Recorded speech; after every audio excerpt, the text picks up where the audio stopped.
Welcome to Perspectives El Paso. I'm Professor Leon Blevins of El Paso Community College Television. I'm in a setting that I've been in before. This is the El Paso Museum of Art in central El Paso, downtown. We did a show here several years ago, 2011, with a Dr. Tomar, who was director of the museum. And about a year and a half ago or so, and this is 2017, late June, and we did a program with Hal Marcus when he had a major exhibit downstairs in this museum. And recently I read that a new director had come to be here at the Museum of Art, Victoria Ramirez, Dr. Victoria Ramirez.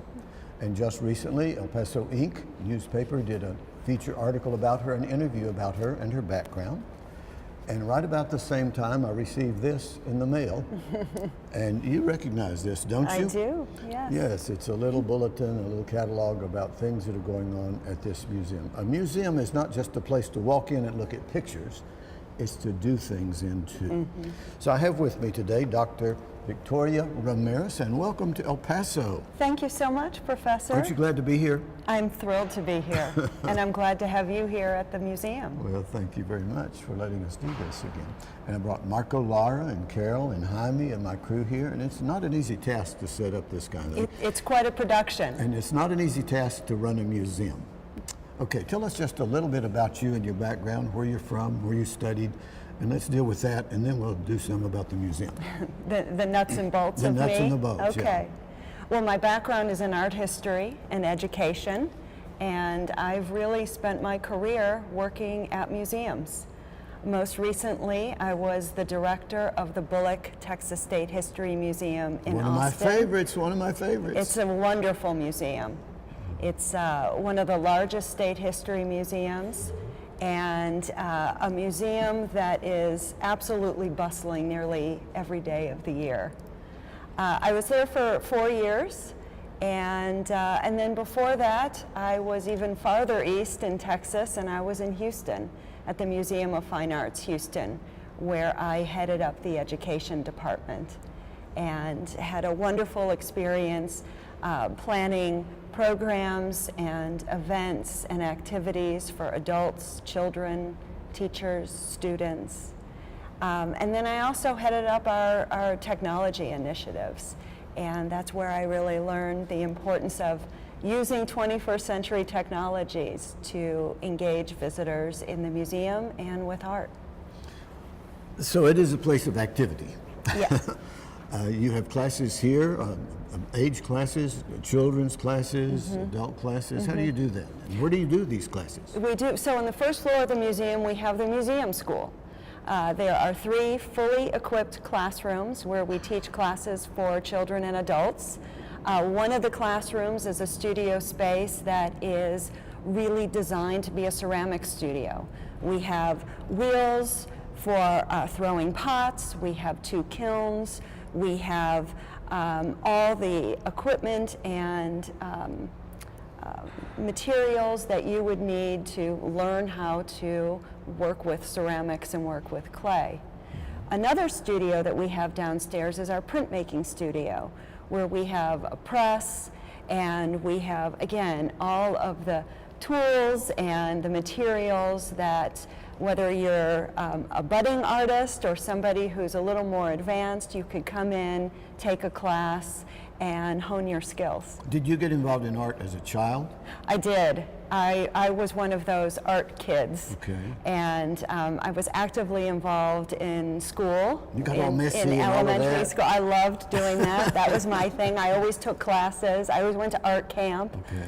And I was really fortunate because I grew up in Cleveland, Ohio, and lived about 15-20 minutes from the Cleveland Institute of Art, where I took classes as a young child. And I was one of those art kids that didn't necessarily focus on one particular medium. I liked learning about painting, drawing. I remember I took a jewelry class, and I became fascinated with how jewelry was made and working with metals. So in many ways, it gave me an opportunity to really explore process and how art is made, even when I was younger. We have a son named Michael Keith, and when he was in a private school, a Christian school in El Paso, he got into art. One of my wife's best friends, Jane Fisher, an artist, art teacher, and he loved the mixed media, and he won a national prize one time in competition with mixed media, kind of like that. He now has become a photographer. Excellent. And that is art. He's really getting better and better, buys more expensive equipment. Now, then you transitioned over. You decided not to major in fine arts. You decided to major in art history. Correct. You met Adair Margot, one of the best art historians in Texas, all of Texas. Yeah, I did. And I've had her on my program.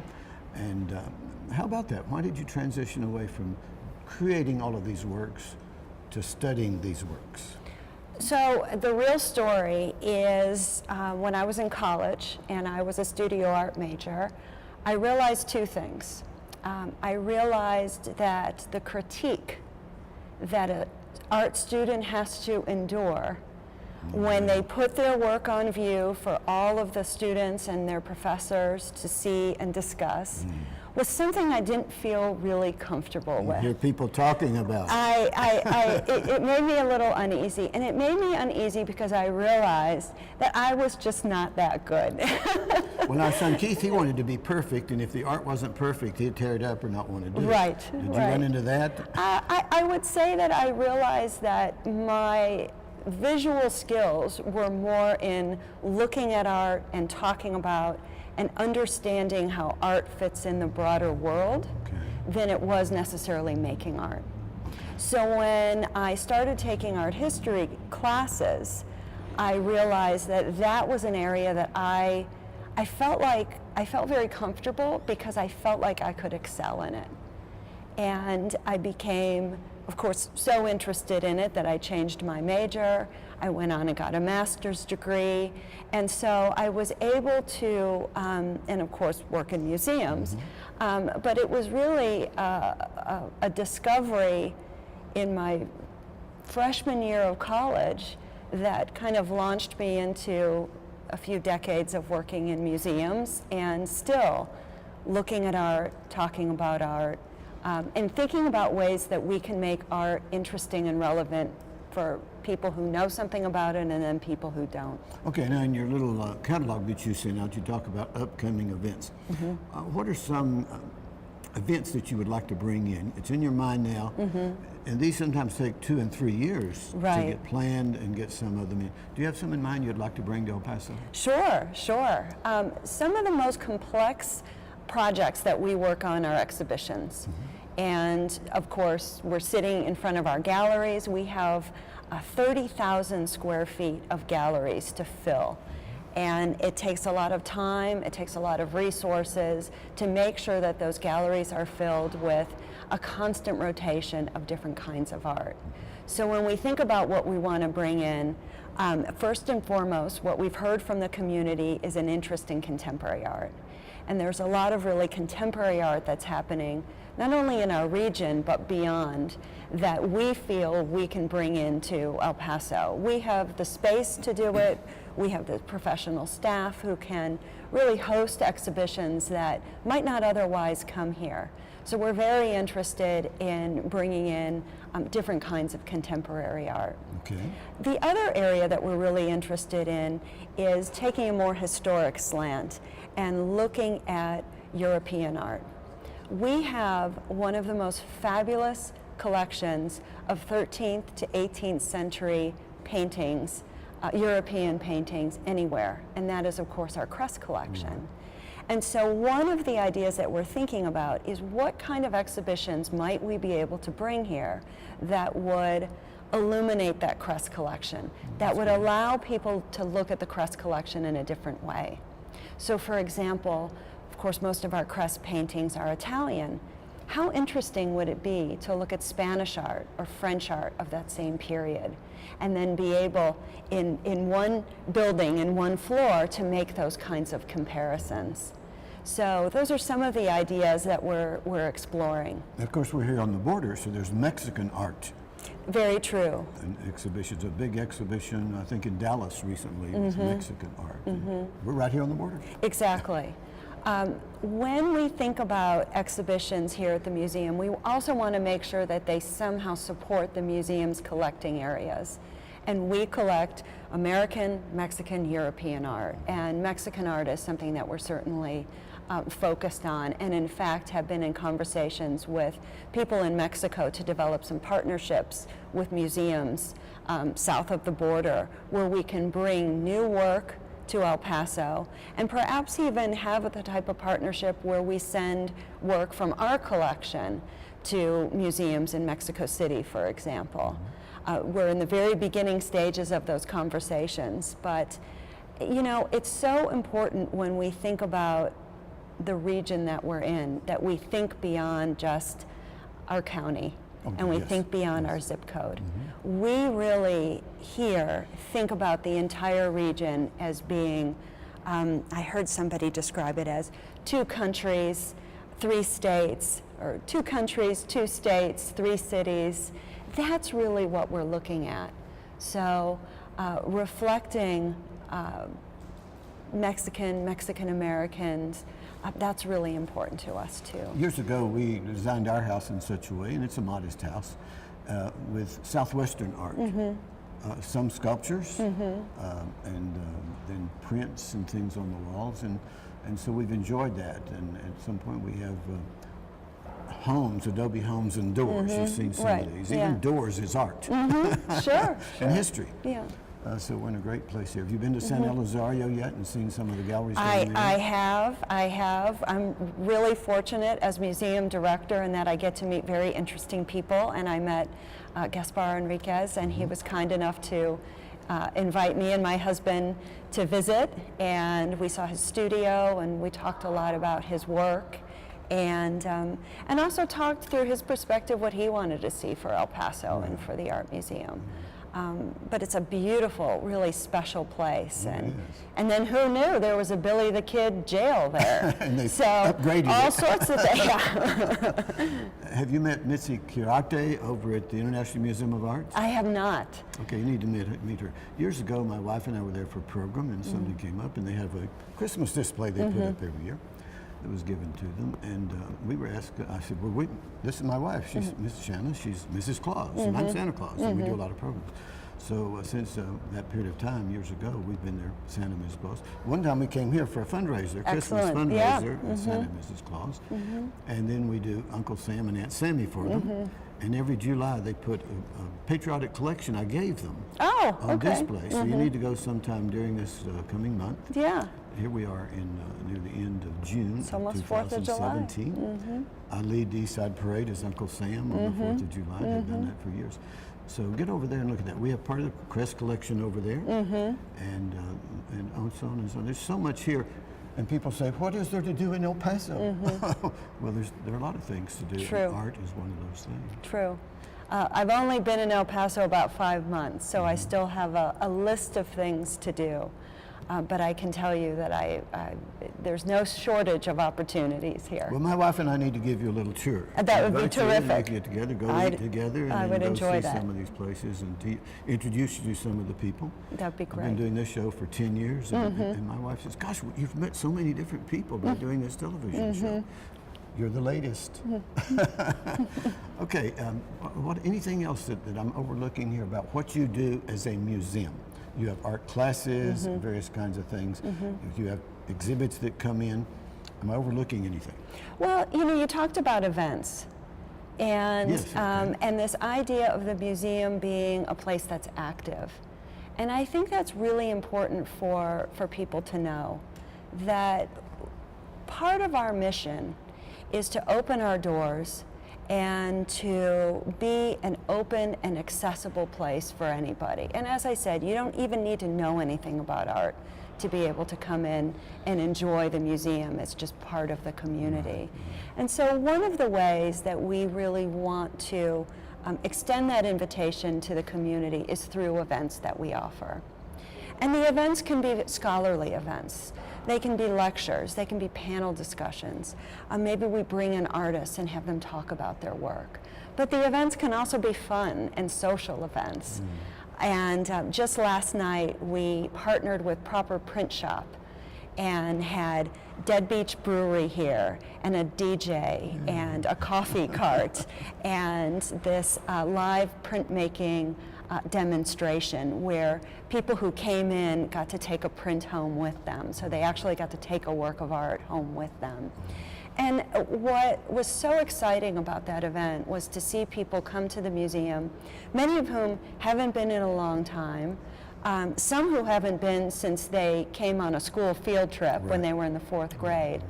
But they started to see that the museum can be a fun place to come to. It can be interesting. And what I'm so proud of is that this museum is free. Any day of the year that we're open, we're free to the public. Wasn't it about fun? Yeah. I had fun. Good. A couple or 3 years ago, they had a Cowboys Day over at History Museum, and I support that very strongly. And it kind of spilled over here. There were events going on here. So I came over here dressed as a Texas gambler with a card in the hat and all that Nice. stuff. Yeah. And danced with the ladies right in this spot and with the children in this spot. And got some photographs and everything, and they were having fun. The museum is not just a place, a dusty place to look at dusty paintings. Right. It's a place to see beautiful things and have fun, and some creative things, unusual things on display. One of the best ways, I think, to really get a deeper understanding of the visual arts is through other art forms. And so one of the things that we're looking into is hosting more concerts, dance, film. So bringing in different art forms that can help visitors explore different aspects of an exhibition. And I'll give you an example. So right now, through August 20th, we have a special exhibition on view called Red That Colored the World. The Red That Colored the World. And it's an exhibition about the color red and how this little bug, the cochineal bug found on the prickly pear cactus, created this broad spectrum of red that artists from around the world and throughout various centuries, from the 16th century till now, would use in their work. So if you come to the exhibition, you'll see paintings, textiles, fashion, figurines and decorative art. So you'll see a variety of objects. But what we decided to do to further explore red is we're hosting a wine tasting. Red wine. Red wine, only red. So we've invited a master sommelier, Manny Jimente from Saltbox Pours and Provisions, and he's going to come in August and guide visitors through the tasting of red wine and give us a little more insight into the color and the aromas and what makes different red wines distinct. Well, art lends itself to themes. True. Various kinds of themes, and that's the color theme. I want to give you a chance to put a telephone number up here so people can see that want to be interested in, or they are interested in your programs, maybe want to come and take classes, or contribute to what's happening, maybe even contribute money to your program. That's right, that's right, yeah. So give us a telephone number and a website or something. Well, I would say the website is probably the best way to get in touch with us, and that's of course through elpasomuseumofart.org. And I should add that we have just started the process of building a brand new website. And so we are working with a local firm, Viva Impulse, and our hope, should we stay on schedule, is to launch a brand new website in December, which will be more intuitive and user-friendly, and really provide visitors with a full spectrum of what we're doing. And it will have that same address. It will have that same address. For now, certainly though, visit our website. You can see all the upcoming exhibitions, programs, events, and certainly become a member or register for a class or give a donation. Good. Yeah. Well, I try to make this program not just about immediate upcoming events.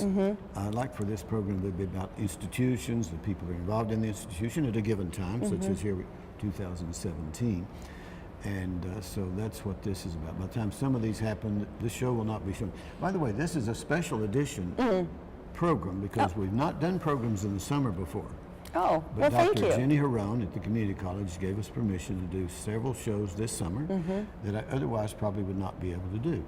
So this is a special, you are a special person. Well, thank on you. A special edition program called Perspectives El Paso in the summer of 2017. Thank you. You ought to feel proud about that. I am proud. I'm proud of the museum. I'm proud to have you here. Oh, great. We're glad to be here. So what else do we need to let people know before we get our crew and let you go about your business here at the museum? Have I overlooked something?